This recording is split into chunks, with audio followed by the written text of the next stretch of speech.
تیسری روایت ابو یونس رحمہ فرماتے ہیں ان عثمان توضأ بالمقاعد، عثمان رضی اللہ تعالیٰ عنہ نے مقاعد پر وضو کیا، اس جگہ پر وضو کیا. فقال الا اریکم وضوء رسول اللہ صلی اللہ علیہ وسلم، آپ نے خود وضو کیا تو آپ نے، کون ہے عثمان رضی اللہ تعالیٰ عنہ؟ خلفائے راشدین میں سے ہیں، تو ظاہر بات ہے شروع زمانے سے مسلمان ہوئے ہیں، لہٰذا وہ اللہ کے نبی صلی اللہ علیہ وسلم کی وضو کو بہت اچھی طرح جانتے ہیں. انہوں نے کہا کیا میں تمہیں اللہ کے رسول صلی اللہ علیہ وسلم کا وضو دکھاؤں؟ کیا میں تمہیں اللہ کے نبی صلی اللہ علیہ وسلم کا وضو دکھاؤں، یعنی میں کر کے بتاؤں تم کو کیسے وضو کرتے تھے آپ صلی اللہ علیہ وسلم؟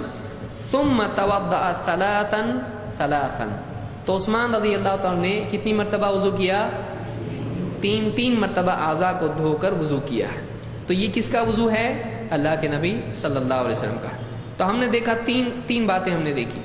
ایک مرتبہ بھی اعضاء کو دھونا نبی صلی اللہ علیہ وسلم سے ثابت ہے، دو مرتبہ بھی ثابت ہے، اور تین مرتبہ بھی ثابت ہے.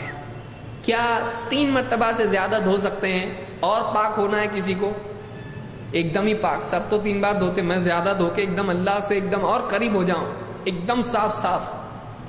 اور صابن بھی استعمال کر سکتے ہیں اس میں، ایک دم کلین صابن استعمال کر سکتے ہیں وضو میں.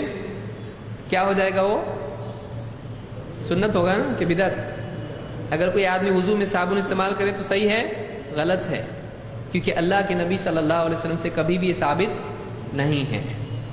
ہاں کس میں ثابت ہے؟ جنازے کے غسل میں، اس میں بیری کی پتیاں ڈالی جاتی تھیں جس سے کیا ہوتی ہے؟ زیادہ صفائی ہوتی ہے. تو اس میں آپ نے کیا، لیکن وضو کے پانی میں کیا ایسا نہیں کیا آپ نے.